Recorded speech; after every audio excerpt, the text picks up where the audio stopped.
This first week of January, getting ready to start germination in a couple days. Our whole world's gonna get turned upside down.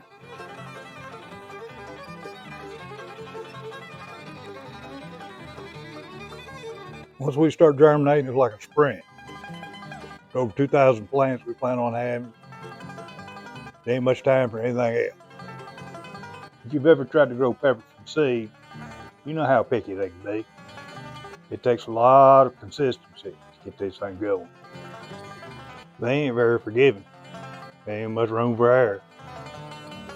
Give you an idea what the conditions like around here. It dropped 35 degrees between Sunday and Monday for the high. That's Tennessee mountain weather for you. Pepper seeds can be really picky. They want between 80 and 85 degrees. 70 degrees, forget it. They're gonna lay around like a teenager.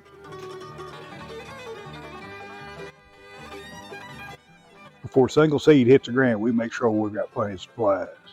Middle of germination season, no time to run out of pot and trays. A few years ago, with that supply chain shortage, we got caught blindsided. It put us in a heck of a pickle for us. This is our second generation germination chamber. We've used one for several years.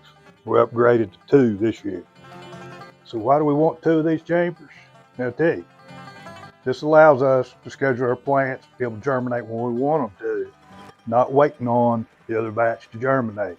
We have different schedules running on different chambers.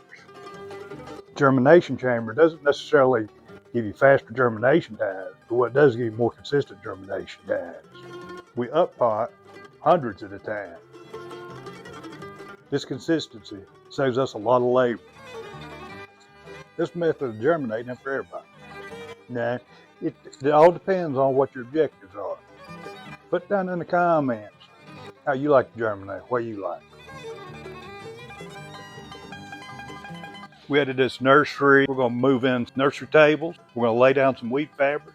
They get this thing ready to go, ready to harden off the plants. We're going to need that for a couple months, so this can wait for a while.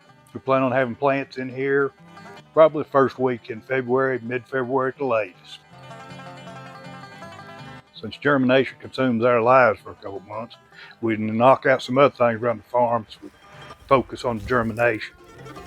We just got done coppicing willows. We spent 3 days over there last week getting that done. A lot of other things around the farm have to be done. They don't just sit around and wait for you to do something else. I'm out here in our grow room right now.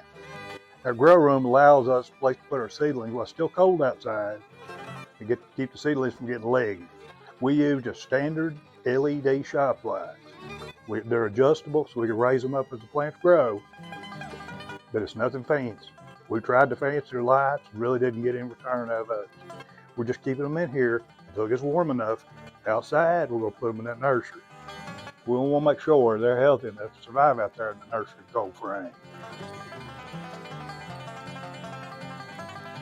There's several problems people run into trying to germinate pepper seeds. Not keeping them warm enough, not keeping them wet enough, keeping them too wet. Yeah.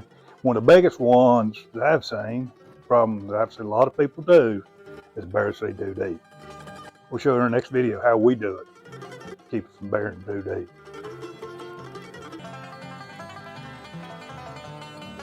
Once we get started germinating, I'll put some videos together to show you our entire process. Getting the soil mixed up, putting them in these chambers, putting them under the grow lights, how we do everything. Give you an idea.